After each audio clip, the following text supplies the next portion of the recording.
Hey YouTube, today we're going to do a deck list of Twin Fork City. So you play Twin Fork City. Twin Fork City is an effect that after you win a duel, you can negate the next movement, bow, or destruction of your next personality that won it. Once per duel, once per battle. We play Border Cube Experience and Bamboo Harvester's Experience because draw power is important and the mulligan. You're not likely to get this card anyway, so we'll move on to the deck. The two beat sticks of the deck are Doji Makoto and Kurenada. Kurenada has 10 gold. That means if you want to play your clan discount, he's a total of 12. Makes him more expensive than Doji Makoto, but he just destroys cards without attachments.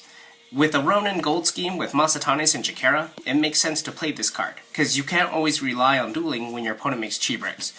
Doji Makoto is an obvious reason. He's really cheap and he just duels to kill. Now we have our limited bow engine. Fusako challenges someone to a duel to the death. If they don't accept, they bow. 3 chi's not an issue with attachments and easy cards to boost chi. This card, after you win a duel, you draw a card. These two are permanently for the deck to make the deck speed up and give your opponent less options. Jakera destroys attachments, which is for those pesky shields, and he has Kensai Keyword to attach multiple items, making him into a giant chi brick which your opponent will have problems with. Riku is just a duel to kill. His first effect has no reaction or anything, because the personality doesn't exist.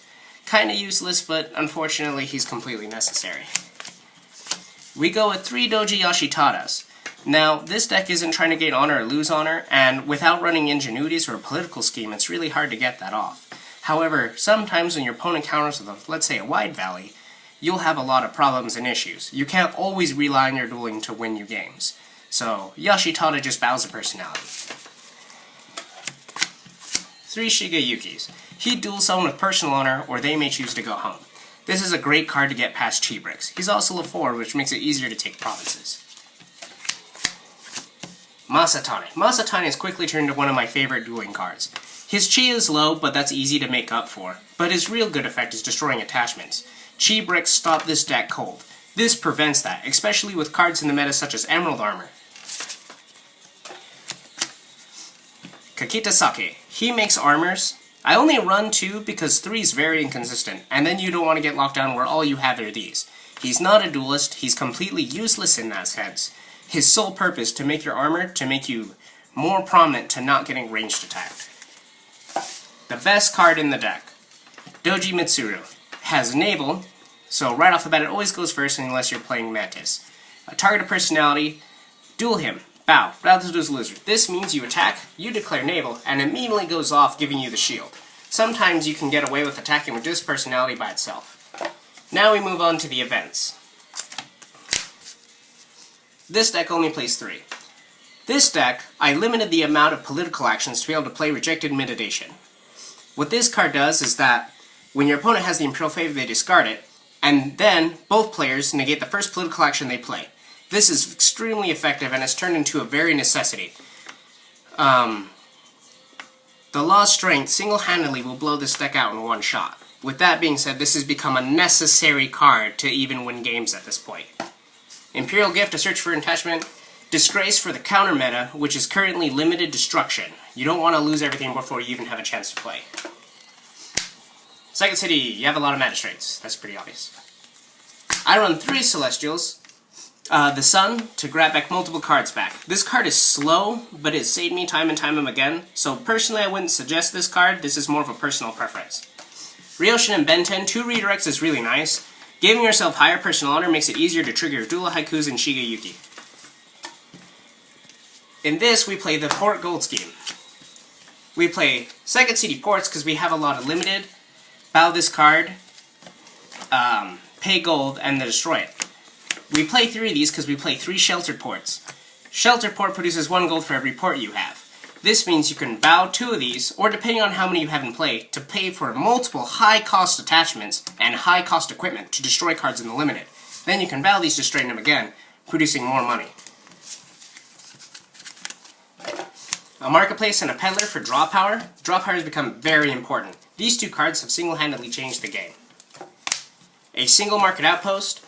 I love this card because when I get events or celestials and you turn out to the point where, crap, I don't have anything, or I'm running out of things, or I flip nothing but celestials, I need a personality right now. This card will flip it. That, and it's always nice to know what you're attacking. This is obvious. It's a Falling Rain Dojo.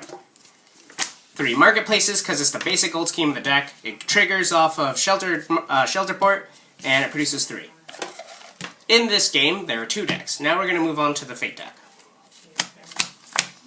We play 3 Duel of Haikus. This card's very important because it bows someone to limited or on their turn, which could prevent a possible attack. This is probably the weakest dueling card in the deck. Most players will just let you draw 2 cards or just bow. The bowing is honestly what you want because it makes it so your opponent's open. We have very low force. The most powerful cards in the deck, Steel and Steel and Eye of the Sword.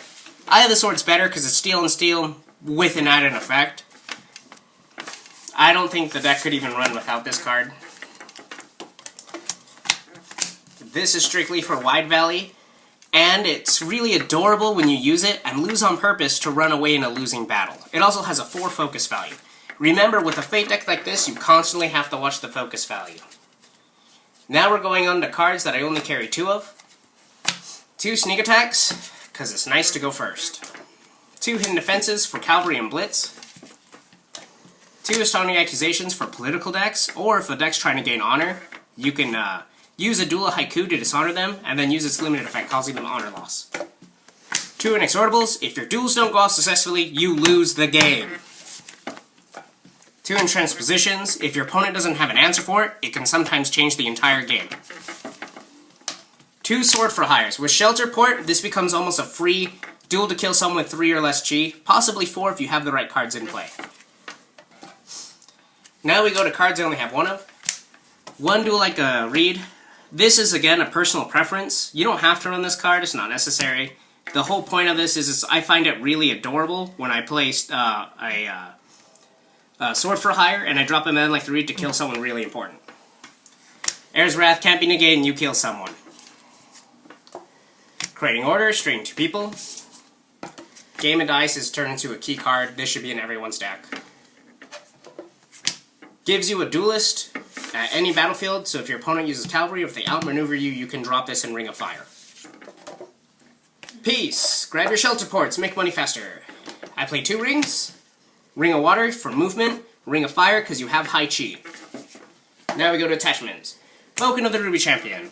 This card is garbage. It scares people because you could just bow 2 people, but honestly, go for the duel before you go for the bow. The point is, it gives you +1 chi and it's cheap. Blade of Perfection. This card is garbage. However, it has turned into my favorite attachment in the entire game. The reason is, we've turned it into, my local meta has turned into very attachment-heavy destruction. When this card is destroyed, you can reaction, pay its cost again, and immediately reattach it. I had a game where my whole unit was bowed.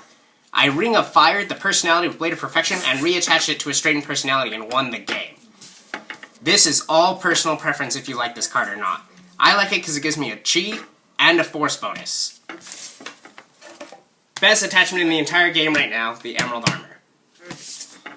That was a deck list of Twin Fork City. Hope you enjoyed. Comment, rate, tell me what you think.